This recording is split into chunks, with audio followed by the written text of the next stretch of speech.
नमस्कार, मी सिद्धेश ताकवले आणि आपण पाहताय जय महाराष्ट्र बुलेटिन मध्ये आपलं सगळ्यांचं स्वागत। आणि बुलेटिनच्या सुरुवातीलाच धक्कादायक बातमी आहे पुण्यातून।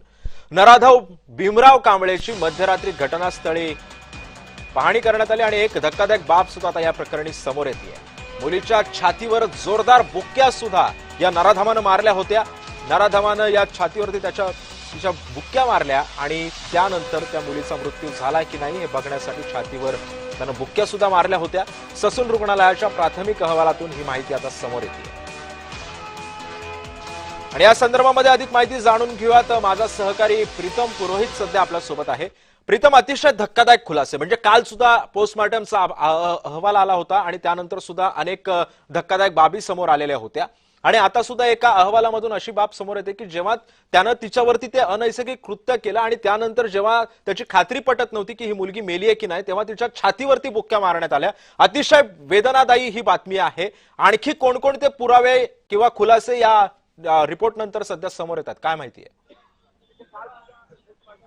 खरं तर या आरोपीचा नराधमाचा जेव्हा त्यांनी सगळे कृत्य केलं आणि जेव्हा ती मुलगी मेली त्यावेळेस तिचं ससून रुग्णालयामध्ये जे आहे ते शवविच्छेदन इन कॅमेरा करण्यात आलं। न्यायवैद्यकीय शास्त्र आणि विधी आणि शाखेचे म्हणजे गुन्हे शाखेचे तज्ज्ञ यांच्या समोर हे सगळं जे आहे तिचं पोस्टमॉर्टम अर्थात शवविच्छेदन करण्यात आलं। त्याच्यामध्ये धक्कादायक खुलासे जे आहेत ते समोर आलेले आहेत। त्याचा प्राथमिक अहवाल तो ससूनने पोलिसांकडे सुपूर्त केलाय। त्याच्यामध्ये काय काय नोंद केली आहे, त्याच्या छातीवरती बुक्के मारले, कारण जे सगळं असले कृत्य केल्यानंतर ती जिवंत आहे की नाही हे पाहण्यासाठी त्यांनी तिच्या छातीवर बुक्के मारले आणि हे सर्व प्रकार करत असताना तिच्या गालावरती आणि अंगावरती ओरखडे देखील आहेत। ज्यासोबत त्यांनी लैंगिक अत्याचार केले तिच्या त्या गुप्तांगाच्या भागामध्ये देखील काही जखमा देखील आढळलेल्या आहेत। त्या अवयवांचा जो सगळा काही विसर आहे ते देखील तपासणं गरजेचं आहे। म्हणून पुढील तपासणीसाठी सर्वजण त्याचे काही जे काही पुरावे आहेत ते देखील आता गोळा करण्याचं काम सुरू आहे। दुसरीकडे त्या आरोपीची जी आहे सक्षमता चाचणी देखील ती करण्यात आली। पहिल्यांदा त्याला औंध या ठिकाणी नेण्यात आलं, मात्र औंधला ही सुविधा नसल्यामुळे त्याला पुन्हा एकदा ससूनमध्ये आणण्यात आलं आणि ससूनमध्ये त्याची सक्षमता जी चाचणी आहे ती करण्यात आली आणि ती पॉझिटिव्ह आली। त्याच्यामुळे हा प्रकरणाचं जे आहे आता गांभीर्य वाढलेलं आहे।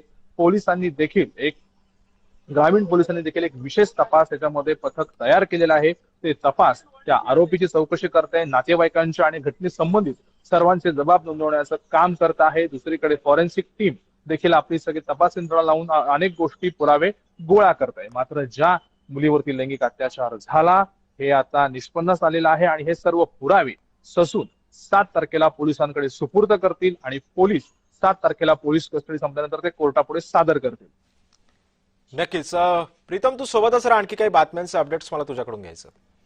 दरम्यान कांबळेची मध्यरात्री घटनास्थळाची सुद्धा त्याच्यासोबत पोलिसांनी पाहणी केली। मध्यरात्री जिथे हा सगळा प्रकार घडलेला होता, चिमुकली नेमकी कुठे खेळत होती, आरोपीनं कुठून तिला नेलं, या संदर्भातले सगळे तपशील पोलिसांनी या तपासाअंती जमा केलेले आहेत। ग्रामस्थ संतप्त असल्यानं कांबळेला मध्यरात्री पोलिसांनी नेलेलं होतं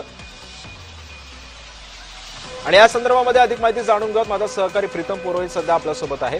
प्रीतम, आपण बघतोय की काल मध्यरात्री पोलिसांनी या कांबळेला जिथे ही घटना घडलेली होती तिथे त्याला नेलेलं होतं। कोणकोणत्या बाबी समोर आलेल्या आहेत पोलिसांच्या तपासाअंती आणि काय या संदर्भातली माहिती आहे का आणखी? 1 मेला ही सगळी सर्व घटना घडली आणि घटनेनंतर आरोपीला ताब्यात घेण्यात आलं। मात्र आरोपीला ताब्यात घेतल्यानंतर चौकशीअंती त्यांनी हे सगळं कृत्य कसं केलं याचं एक पुन्हा रिक्रिएशन तो सीन सगळा क्रिएट करण्यात आला।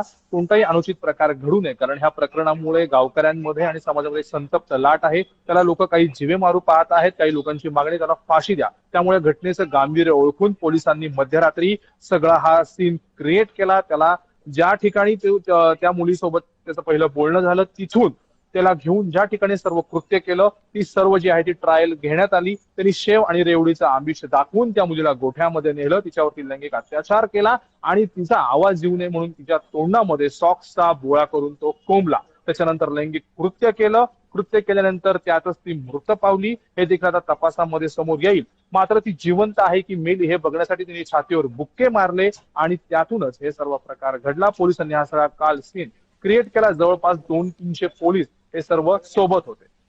नक्कीच, धन्यवाद प्रीतम।